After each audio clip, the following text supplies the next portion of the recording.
Hi, I'm Vince from Guitar Academy, and in this lesson I'm going to be showing you the 5 caged major scales.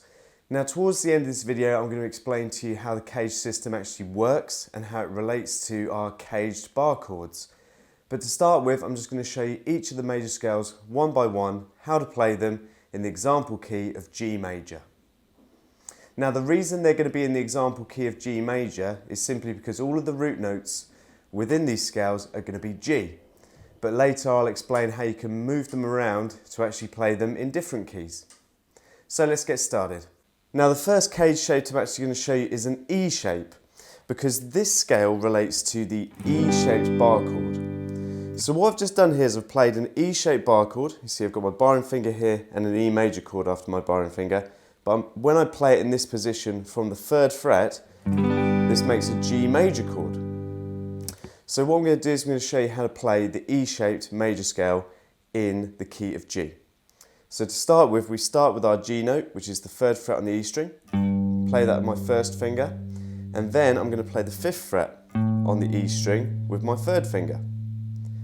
Then we move down to the A string, and I'm going to play the 2nd fret of the A string, followed by the 3rd fret on the A string. And then I'm going to reach out my little finger to play the 5th fret on the A string. Then we move down to the D string. I'm going to play the 2nd fret on the D string, followed by the 4th fret on the D string this time. And then I'm going to use my little finger to play the 5th fret on the D string. Then I'm just going to literally play this same shape on the G string. So I'm going to start from the 2nd fret on the G, followed by the 4th fret on the G, then followed by the 5th fret on the G. Then on the B string, I'm going to play the 3rd fret of the B, followed by the 5th fret of the B. Then with my 1st finger on the finished E string, I'm going to play the 2nd fret of the E, followed by the 3rd fret of the E. And then to finish, I'm just going to play the 5th fret of the E string. So when we put that together, we get something like this.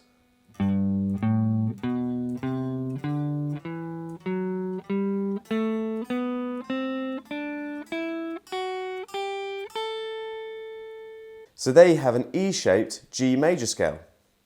So now I'm going to show you a D-shaped major scale. It's called a D shape because it relates to our D-shaped bar chord. So what I've done here is I've barred the 5th fret and I've played a D chord after my barring finger. Now because I'm playing this here, this actually reproduces a G chord. And this is the scale to go with it. So what we do is we start from the G note again, which is the 3rd fret on the E string. Then we play the 5th fret on the E string.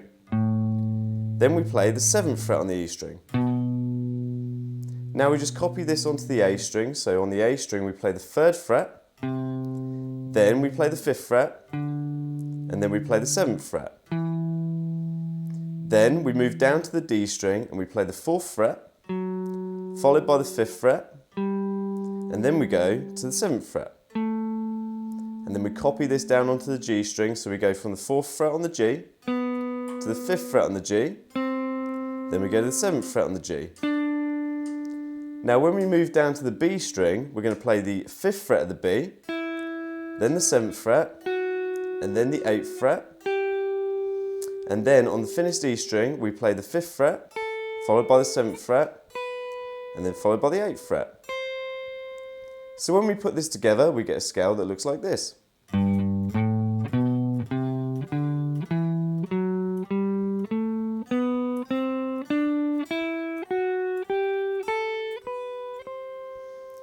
And that's how you play your D-shaped major scale in the key of G major. Now let's look at the C-shaped major scale. Now in the key of G, this actually starts from the 7th fret of the E string. And it's called a C shape because it relates to the C-shaped bar chord. So what I'm doing here is I'm barring the 7th fret and I'm actually playing a C chord after my barring finger. But because I'm playing this here, this still reproduces a G major chord. So what we're going to do is we're now going to learn the C-shaped major scale, but in the key of G. So we're going to start from the 7th fret on the E string, then play the 8th fret on the E string, and then we're going to reach out and play the 10th fret on the E string. Then on the A string we play the 7th, followed by the 9th, and then followed by the 10th. And then on the D string, we're going to play the 7th, followed by the 9th, and then followed by the 10th.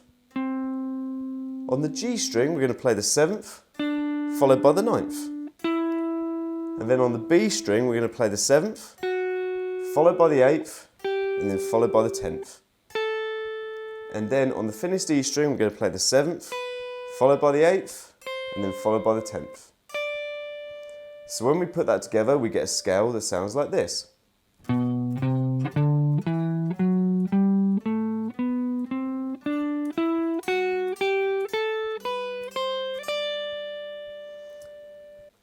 And there you have a C-shaped G major scale. Now let's look at the A shape. Now for the A-shaped G major scale, we're actually going to start from the 10th fret on the E string. Now this is called an A shape because it relates to the A-shaped bar chord like I'm playing here. So when I play an A-shaped bar chord from the 10th fret, this still reproduces a G major chord. But it's called an A shape because I'm literally playing an A shape after my barring finger, which you can either do by flattening your third finger against the D, G and B strings here, or you can actually play an open position A. But anyway, when you strum this chord here, we get G major, but again I'm using an A shape. So let's take a look at the scale. So to play a G major scale A shape, we start from the 10th fret on the E, followed by the 12th fret on the E. And then on the A string we play the 9th, followed by the 10th, and then the 12th. And then on the D string we play the 9th, followed by the 10th, followed by the 12th. And then on the G string we play the 9th, followed by the 11th, and then the 12th. Now on the B string we start from the 10th, then we play the 12th, and then we play the 13th. And then to finish, on the finished D string we play the 10th, followed by the 12th. And when you put that together you get something like this.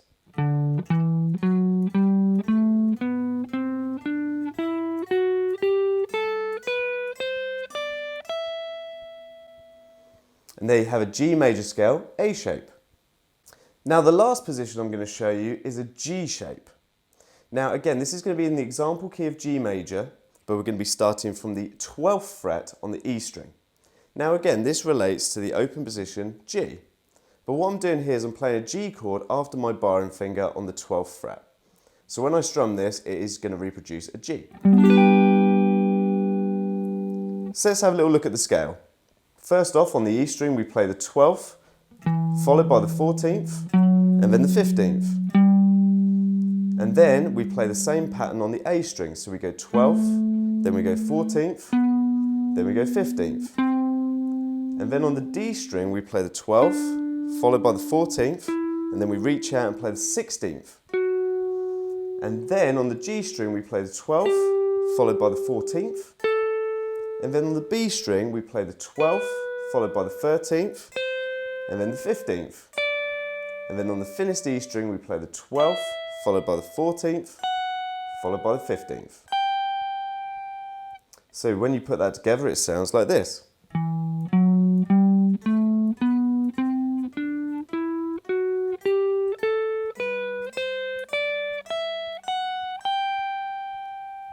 And there you have a G major scale in the G shape caged position.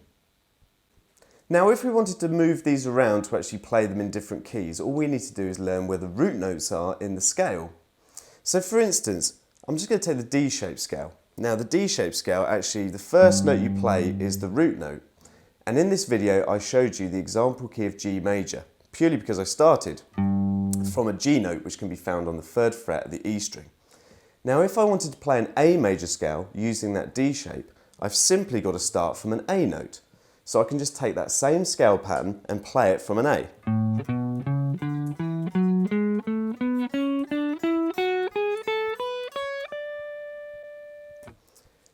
Now also the E shape, if I wanted to play that in the key of A, I could simply start that from the 5th fret, which is an A note. And this is because the first note you play in these two scales is the root note. Now for other scales, such as the C shape, it's actually the 6th note you play is the root note. So if I wanted to play A major scale using a C shape, I would start it from the 9th fret. So literally this root note here, which is my A, which is on the 12th fret of the A string, would be the root note for this scale.